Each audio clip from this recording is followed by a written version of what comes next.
Hello and welcome to my channel, your voice for truth, justice and story of our people. Today we look into the latest development in the case of Nnamdi Kanu, the leader of the indigenous people of Biafra, IPOB. After months of delay, the court debates, argument over his health condition, the Federal High Court in Abuja has finally declared him medical fit to stand trial. That is to say, with his condition, he can stand trial. That is to say, trial can proceed with the state of his health. Justice James Omotosho, after reviewing the medical records submitted by a panel from the Nigerian Medical Association, NMA, ruled that Nnamdi Kanu is healthy enough to continue his trial.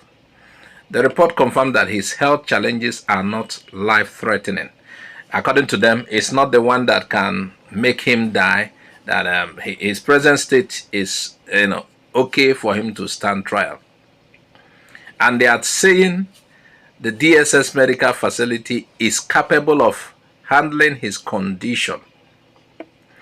So what happens is that the judge ordered the defense, Nnamdi Kanu's lawyers, to begin and conclude their case between October 23 to October 30th, giving Kanu 6 straight days to tell his own side of the story.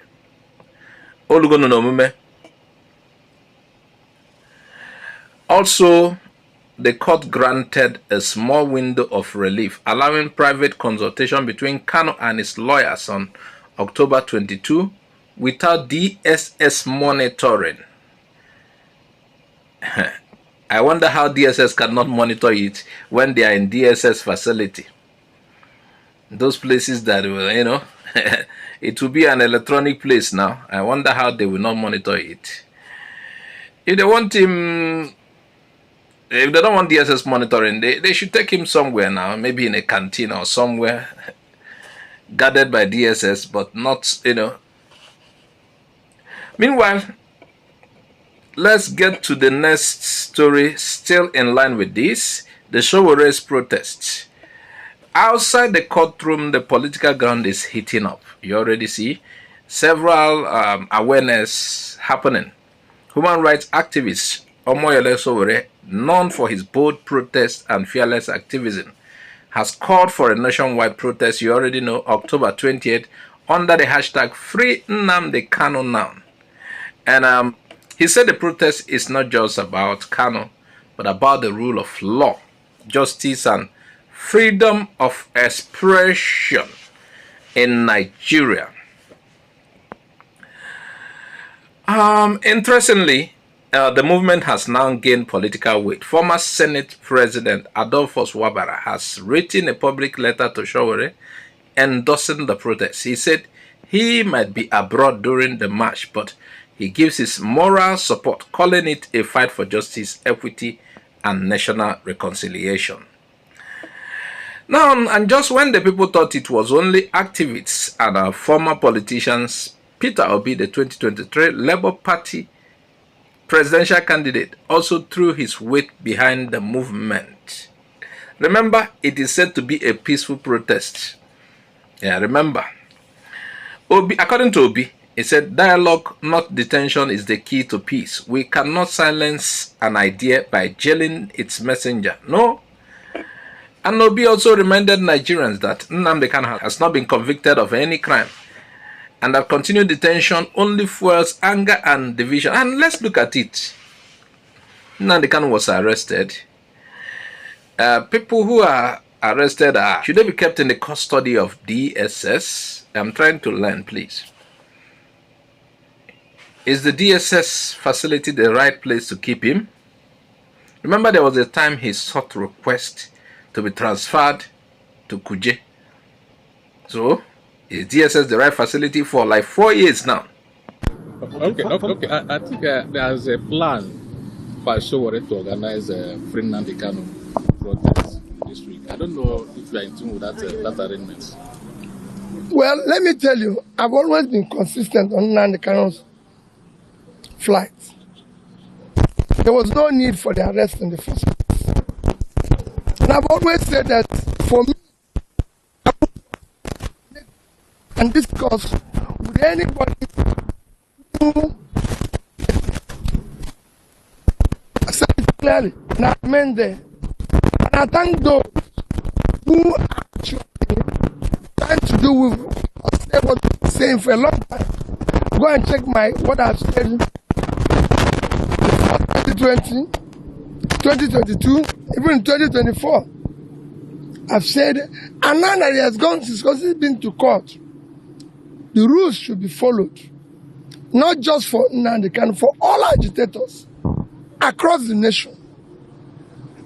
Let's dialogue with them. There's nothing wrong with anybody agitating or saying, let's dialogue with them. And whatever we do with them, let's follow the rules. So I thank the organizers and I thank those who are involved. Thank you. Anyway, in reaction to the whole story, let's be honest, we have come to that defining moment. For years, the Nigerian government has handled Nnamdi Kanu's case like a security threat instead of a political question that needs dialogue and fairness. Sincerely. Now the court says he is fit for trial. Fine. That means the process must be transparent. It must also be fast, no more delays, and it must be fair. No more hiding games, no more endless detentions, no more excuses. You know, it came to a point as if these excuses are deliberate, and if you can say it's deliberate. Now, what's happening now? With Sowore, Peter Obi, and even an ex-Senate President joining the voices shows that the call for justice is no longer an ethnic cry, it's a national one. It tells us that people across tribes and religions are beginning to agree that injustice to one is injustice to all. But the real question is, will the government listen this time? Will they finally choose peace through dialogue instead of confrontation? Because one thing is clear, no nation can jail its own truth forever. What do you think, viewers? Should Sowore's protest go ahead peacefully? Do you agree with Peter Obi that dialogue is better than detention? Tell us in the comment section, and don't forget to subscribe to IGBO AREA TV for balanced stories and honest analysis.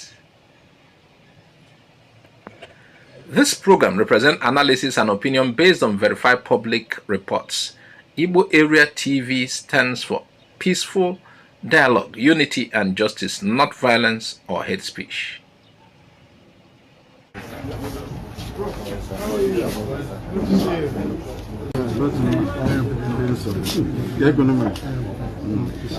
Yes, all the local temples, all the ambassadors,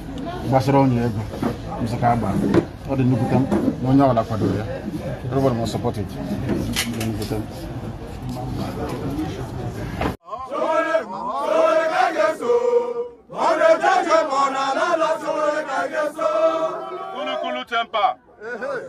Cha cha cha cha cha IGBO kwenu. Cha cha cha cha IGBO kwenu. Kwezono. We have been on this now for the last 2 weeks, and that was the time that the God said all of us must become wise, and at the time for justice is now. When it started, if for those of you who have been following, I started by contacting Southeastern leaders. I called them one by one. Some of them I have their phone numbers. Say it's time for us to bring Nnamdi Kanu. It is a time to bring Nnamdi Kanu home from unjust detention. Some of them say they will call me back. Till today they have not called me back. But when the time for anything is ripe, you don't need a big man. Some of you must have been told, you know, there's a lot of stories. They are funding bloggers that I'm doing this for politics. I am not looking for votes. I have said it to people, if I'm looking for votes, I will go and look for money and get to INEC. They will give me election votes, I go win up. The person will be president now, he know come campaign to you. He know be president. Some will say, it's Yoruba, is trying to lead this thing. I am not only Yoruba, I'm only justice. And as an Onye justice, the people I hate most in my life are the people Igbos call Onye Zuzu. Yes. All these charlatans, when they give opinion now, say Nnamdi Kanu must go through the court system. Let him be tried first. We cannot talk about a case that is in court. Ask the Onye Zuzus. When they were charged for corruption, did they wait for the court to resolve their problem? No. I don't want to mention their name. You know them. We know them. Ask the Onye Zuzus. What is Nnamdi Kanu's offense? They cannot tell you. I am not a lawyer, but I move around with lawyers a lot. And because I'm a repeat offender, you know, I offend them every week. So they charge me every week. Something we know as a principle of law is that the person that has been tried, not found guilty, discharged and acquitted cannot be tried again. That principle is known as double jeopardy. The Court of Appeal in this country made a declaration that because kidnappers were the ones who brought Nnamdi Kanu back to Nigeria from Kenya, you cannot try him for the offense they claim to have committed. They now went to the Supreme Court. The Supreme Court made another declaration that Nnamdi Kanu did not jump bail. That it was the Nigerian army that went to try to kill him, and he has a right to run away because of the criminals. So we are here to invite you on Monday. I have said it and I will keep saying it. The only religion that I know is justice. The only ethnicity I belong to is the ethnicity of justice. But on a serious note, please let's meet on Monday and march on Aso Rock. We are converging at 7 a.m. in the morning. Unity Fountain. But if they play any game there, we'll go pass through another place. So be prepared for that day. Carry water, carry some granite, put for pockets. Carry your friend with you. If you no get friends, carry your enemy. Drag them, say for the first time, let's go and do justice.